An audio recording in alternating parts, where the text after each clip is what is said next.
Hello friends, welcome back to my channel. My name is Sajda. I hope you all are doing well.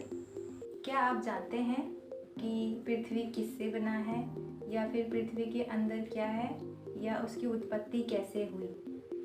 अच्छा, तो आज हम बात करने जा रहे हैं पृथ्वी के लेयर्स के बारे में। पृथ्वी के शुरुआती दौर में यह बहुत गर्म थी। धीरे धीरे बारिश और आंधी तूफान ने पृथ्वी के बाहरी हिस्से को ठंडा करना शुरू किया और फिर पृथ्वी पर विभिन्न जीवन की उत्पत्ति शुरू हुई। और पृथ्वी समस्त ब्रह्मांड का इकलौता ऐसा ग्रह है जिस पर जीवन संभव है। आइए जानते हैं कि पृथ्वी की परतें कौन कौन सी हैं। यहाँ पर मैंने एक डायग्राम बनाया है, ठीक है।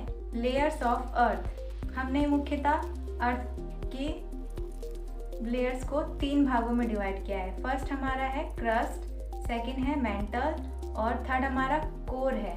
और कोर को भी हमने 2 भागों में डिवाइड किया है, यहाँ पर आउटर कोर और इनर कोर, ठीक है। तो हम इस पृथ्वी की तुलना हम एक उबले हुए अंडे से कर सकते हैं। जैसे उबले हुए अंडे में जो पहली परत होती है, जो छिलका हम कहते हैं, वो क्रस्ट के समान होती है, ठीक है।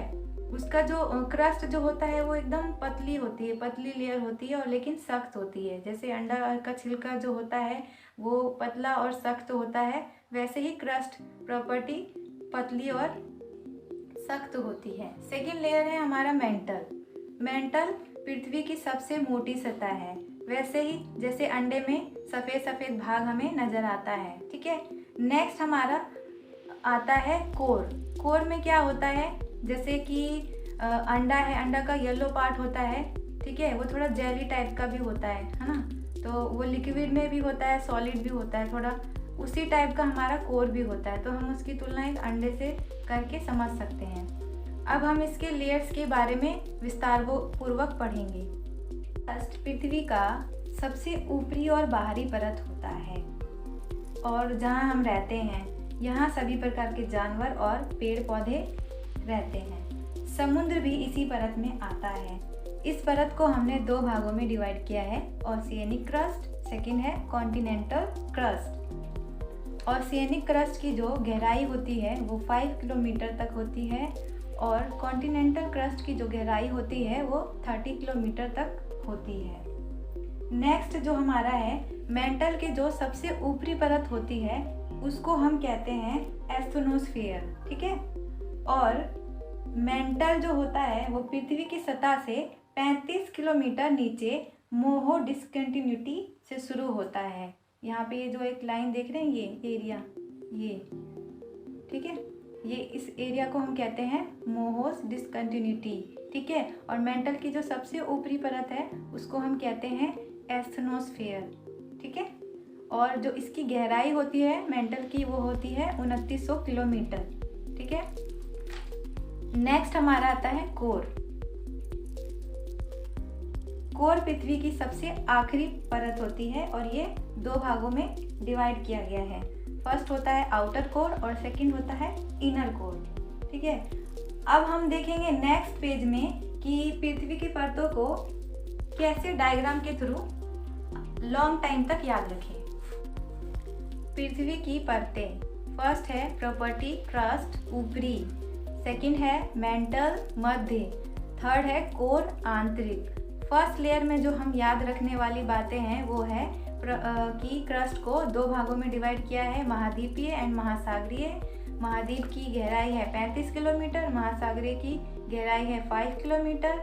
और इसके शॉर्ट्स नेम याद रखने हैं। शॉर्ट्स नेम के थ्रू हमें ये पता चल जाएगा कि इनका जो निर्माण है वो किस मटेरियल के थ्रू हुआ है। जैसे कि सियाल प्लस सीमा, सी से हमारा है सिलिका और एल से हमारा है एल्यूमिना, और सीमा में है सी से सिलिका और मा से है मैग्नीशियम, ठीक है। तो महाद्वीपीय एंड महासागरीय का जो शॉर्ट्स नेम है, उनके बनने के जो पदार्थों के नाम है वो है सिलिका और एल्यूमिना, सिलिका और मैग्नीशियम। हमें बस ये 2 नाम याद रखना है। मान लो ये दोनों भाई बहन है, सियाल और सीमा, ठीक है। नेक्स्ट हमारा है सबसे पतली परत होती है, इसका आयतन 1% है और ये सॉलिड होती है, ठीक है। अब हमारा आता है मेंटल। मेंटल में क्या होता है, मोहो डिस्कंटिन्यूटी होता है। कितनी गहराई पे होता है, 35 किलोमीटर नीचे। और इस मेंटल की टोटल गहराई होती है 2900 और इसे हम वाइट ऑफ द अर्थ भी कहते हैं। और ये जो मेंटल होता है वो सबसे मोटी परत होती है और यह जो आयतन होता है इसका 84% होता है। मेंटल जो होता है ना वो सबसे मोटी परत होती है और यह सेमी लिक्विड होती है और इसकी जो परत होती है वो मैग्मा से मिलकर बनी हुई होती है। नेक्स्ट हमारा आता है कोर। कोर को दो भागों में डिवाइड किया है, भीतरी कोर और बाहरी कोर। भीतरी कोर की जो गहराई होती है वो 1200 किलोमीटर होती है, बाहरी कोर की जो गहराई होती है वो 3400 किलोमीटर होती है। और इसके शॉर्ट्स नेम है नीफे। नी से बना निकल, फी से बना फेरस, फेरस को लोहा भी कहते हैं। और जो कोर होता है वो सूरज के समान गर्म होता है, इतनी ज़्यादा इसमें हीट होती है, गर्मी होती है। और यह पृथ्वी का कितना परसेंट आयतन लेता है, 15% लेता है। और जो बाहरी कोर होता है वो लिक्विड होता है और जो आंतरिक कोर होता है वो क्या होता है, सॉलिड होता है। ठीक है, आंतरिक कोर कैसा होता है, सॉलिड, और बाहरी कोर कैसा होता है, लिक्विड होता है। ठीक है, आई थिंक अब आपको सब समझ में आ गया होगा।